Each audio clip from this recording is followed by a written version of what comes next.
અને કદાચ કોઈક એમ કે ઘણાય આ આવે આ મંદિર એવરી ચાલતું ના હોય, કંઈક તો લેતા જશે. તો તમે જો અત્યારે 10 જણા તૈયાર થતા હોય અમારે અત્યારે મૂકીને નીકળી જવાનું, કંઈ પ્રવચન નહીં આપવાનું, કંઈ નહીં આવે એને ખાલી ખવડાવજો. બધું અમારું પડ્યું છે, કેટલાક દી વાસણ ધોવાય ખબર પડે. આ કંઈ બધા આ હારા આવતા ના હોય. હવે આપણે આપણા હગાને તેડાયા હોય તો એ લગ્નમાં લોહી પી જાય તો એ તો બધાને હરખા રાખવાના. દાદાને તો કહી દીધું, પણ તમે થોડાક આશીર્વાદ આપી દો ને. આશીર્વાદ મારી પાસે ત્યાં હશે તો અહીંથી 70 કિલોમીટર નોકરી હું કામ જતો હોય? આ ગાડી ખોટી દોડાવીને 1000 રૂપિયાનું ડીઝલ બાળવું તો અહીંથી અલોપ થઈ જાઉં, ત્યાં નોકરી ઉત્પન્ન થયું, પાછો અહીંયા 8 કલાક નોકરી કરીને અલોપ થઈને અહીંયા આવું. એટલે જે થતું હોય એ થાય, અંધશ્રદ્ધામાં ના જાઓ. કે જો તમારી અરજી આ પાકી જશે, મનની વ્યાધિ હશે, તો 50,000 માણાની વચ્ચે મારો ઠાકર એવું કહેશે કે પેલા બેઠા ને એને કહી દે કે મોજાય નહીં, હાથમાં દાડે એની હાકળ હું ખખડાવવા આવી છું.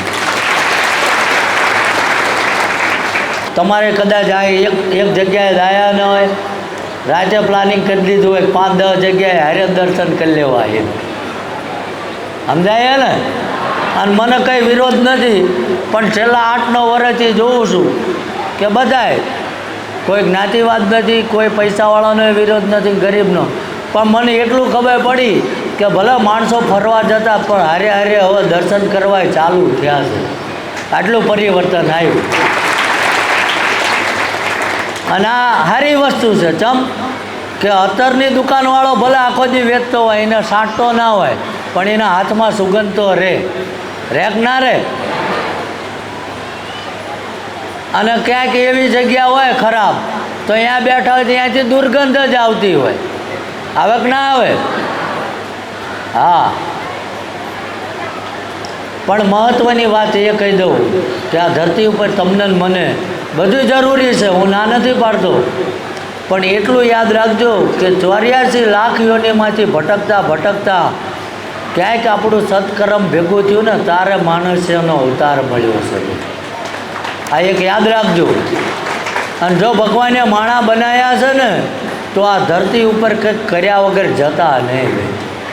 કંઈક એવું કરજો કે જગતના યાદ કરે કંઈ નહીં, પણ તમારા જે 4-5 ઘર હોય ને એ એમ કહેવા જોઈએ કે ભાઈ ના ફલાણો અમારો બાપ હતો, એ હતો ત્યાં લગીને અમારે કંઈ ચિંતા નથી ભાઈ. એટલું તો જીવજો. અને કંઈ ના આવડે ને તો ગામમાં મૂંગા મરજો, કોક સારું કરતા એના ટાંટિયા નાખ્યા હતા. આ મોટો ધર્મ છે. આ નગર ત્યાં પાકી જાય ગમે એમ કરીને કે આમને નડવું છે ને આમનું બંધ કરાવવું. પણ એક દાડો જેનું જે ભજન કરે છે ને એ તો નડી ગયો ને તેથી તારી પેઢીને લુગડાય નહીં રહે. એ તો એ કહેતો ના હોય કે ભગવાનને પ્રાર્થના કરે કે એને સદબુદ્ધિ આપજે. ચમ કે જે કોઈ પામી ગયો છે ને જેને કંઈ પરમારથ કરવા છે, જેને કંઈક સહાનુભૂતિ થઈ પરમાત્માની, એ ક્યારેય કોઈનું ખરાબ કરવાની ભગવાનને પ્રાર્થના ના કરે. એ એમ જ કે કદાચ એ માર્ગ ભટકી ગયા હોય, એની મતિ ભ્રમ થઈ જાય હોય તો એને સદબુદ્ધિ આપજે, સારા માર્ગે જાય ભાઈ. એ ક્યારેય કોઈનું ખરાબ કરવાનું ના કહે, પણ બધું તમારા કર્મોને આધીન છે. એટલે કર્મો એટલા જ કરજો કે ભોગવવાના ટાઈમે આપણી તાકાત રહે. પથારીમાં હોતા રોવું પડે અને છોકરા પડખા ફેરવાય ના આવે એવા કર્મો ના કરતા. સમજાય ને? હા, એમ જે છે એ આ સનાતન સત્ય છે. બાકી તમે ખોટું નહીં કરો તો ભગવાને ના નડી શકે. હા, ભગવાનને જવાબ આપવો પડે આપણને. પણ કદાચ નિત્યક્રમ પૂજા પાઠ કરતા હોય, સત્કર્મો કરતા હોય, છતાંય આપણને તકલીફો આવતી હોય ને આપણને દુઃખ આવતું હોય તો એનો મતલબ એવો નથી કે આપણે પાપી છીએ, પણ ભગવાને જગત કરતાં આપણને અલગ બનાવ્યા છે.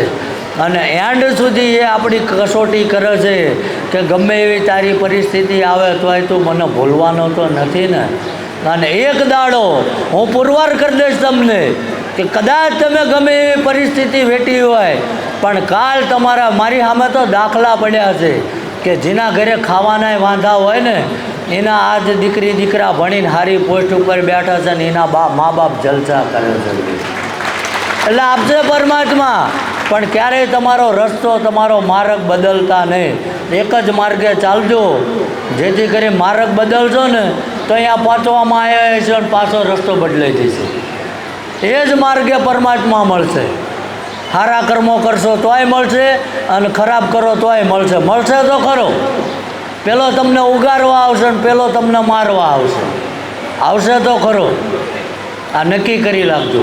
પણ મહેરબાની કરીને કોઈ, હજુ એકવાર કહી દઉં, જેની અસીમ કૃપા છે અને જેના આશીર્વાદથી જ આ બધું ચાલે છે, એટલે બે હાથ ઊંચા કરીને બધાને જો હાથ આપ્યા ઊંચા કરજો. પુણ્ય થાય એ તમે લઈ જજો, પાપ થાય એ મને આપી દેજો.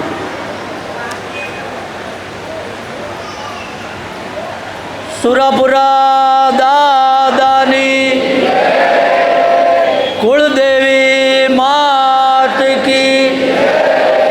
2 મિનિટ હાથ નીચે કરજો. મનની નાભીથી ભગવતીને ભગવાનને એવું કહી દો, આ જગ્યામાં બેઠા છો ઓટલા ઉપર જઈને, કે કાલ સવારમાં દાડો ઉગે, હવે ઠાકર કોઈનું ખોટું નથી કરવું. અને જે માર્ગે જીવાડ હતા લગીન કરોડો ગુના કર્યા હોય, આ એ બસકું મૂકીને જેવી છે. અને હવે તું જીવાડી એમ જીવવું છે. જો મારો ઠાકર એવું કહે છે કે 21માં દાડે ગમે આ વિટળાણા હોય બાવડું ઝાલીને બહાર કાઢવાના આવું ને, તો હું વિક્રમસિંહનો દીકરો છું. આ તો કે હું મહિનો જ્યો પણ મને કંઈ ફેર ના પડ્યો. એટલે આ દવાએ બદલવી પડે છે. સમજાય ને કે પહેલી વાર આપણને શરદીની દવા આપી હોય, માપની આપી હોય, કદાચ ગરમી ના સડી જાય એટલે, તો પણ ડૉક્ટર કે બહુ ફેર નથી, બીજી આપું છું. એમ ભગવાને એમ જ કે એકવાર આવ્યો એમાં તારા પાપ ઊભા રાખ્યા છે, બીજી વાર તારી જોડીમાં નાખી દઈશું. એવું જરૂરી નથી. અને હું તો એમ જ કહું, તમારો મન રાજીપો હોય તો જ બીજી વાર ધક્કો ખાજો, નકર આ આવતાય નહીં. આ ખોટા ભાડા બગાડવાના આવતા. સમજાય? અને હું તો ઘરે કહું છું, ઘરે તમારા મા બાપ રહ્યા ને એ જ તમારા ભગવાન છે. રોજ ખાલી ધંધે જાઓ, એના પગમાં નમીને જજો. મારો ઠાકર એવું કહે છે ક્યાંય બીજે નમવા નહીં જવું. આ તો એ બચારા કહેતા ધ્યાન રાખજે, તું છે ભરે ના જતો. તારે એને કે તમને ખબર ના પડે હું શું કરું એમ એક દી જોઈજો. હવે એને ના ખબર પડતી હોય તો તારો જન્મ ના હોત. સમજાય ને? હા, એમ ટૂંકમાં બોલું છું. ભાષા થોડી મારી હાર્ડ પડશે, પણ આ જ કડવું છે. આવું તમને બીજા કોઈ નહીં કહે. અને કહેતા હોય જાય ના આવતા, એ જગ્યા પકડી લેજો. અને આજ નહીં તો કાલ તમે આવ્યા છો ને, એ પરિસ્થિતિમાં ફેર પડે ને પડે. કેમ? એ તમને પુરવાર કરું કે કેમ કે ભગવાનને રાત દાડો એટલું જ કહું છું કે હું તો એટલો બધો શ્રીમંત નથી. આ છે બાપ દાદાની મિલકત છે, નોકરી ધંધો છે, નથી એવું નથી. પણ ભગવાનને એક જ કહું છું કે બધી લાલચ, આ કર્મ કરવા જાઉં છું પણ કોઈ લાલચ નથી રાખી. આ નકર અમારે ધંધો કરવો તો અહીંયા જ અમારી દુકાન હોત, પ્રસાદીની, નાળિયેરની, તલવારની, ચાપાની. અને આજ તમે ચડાવો એ કાલ પાછા દુકાનમાં પાછા જતા રહે. જાય કે ના જાય? વગર મૂડીનો ધંધો હે, ત્યાં 70 કિલોમીટર જવાની જરૂર નથી. પણ ભગવાનને એક જ કહીએ છીએ કે જે કંઈ તે આપ્યું છે ને એ આવવાવાળાને અમે રાંધીને પીરસી છીએ. જે કંઈ તે આપ્યું કોઈ દી અમે અમારા ઘરે લઈ જઈએ આવો વિચાર ન આવ્યો કે એ તમારું જ છે ને તમને આપવાનું છે. જે કંઈ આપસ એ આવવાવાળાને અમને જે મળે એ પીરસવી છે. અને અમારા પરિવારનું કાલ શું થશે આવી કોઈ દી વિચારે નથી લાયા. ચમ કે જો આટલા જગતને એ સાચવતો હોય તો અમારું ઘર એ સાચવી લે છે. અને જે કંઈ સમય મળે એ કર્મ કરવા, નોકરી ધંધે જવી છે. અને એ આવ્યા પછી તમારી સેવા કરીએ છીએ.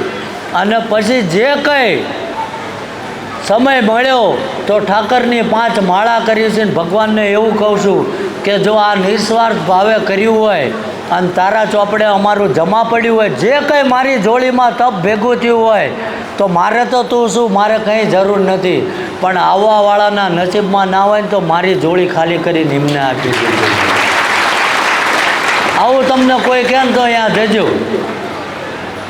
આ તો કહે છે કે આટલા દીએ આવજો ને આ વાળવું પડશે ને ઘરના બધાને બેહાડવા પડશે ને કશું રતાળું થાય નહીં ભાઈમાં. એ તો જેના સારા કર્મો હોય એને તમારી ભગવતી જવાબ આપતી હોય. હું કોઈનો વિરોધ નથી કરતો, પણ ગામના બૂસ માર્યા હોય ને ખોટા પૈસા વપરાવાય ને પાછા એ આપણને કે તમારા માતાજી આમ રિહાણી, અમારેથી નહીં, તારી માતાજી તારાથી રિહાણી છે ભાઈ.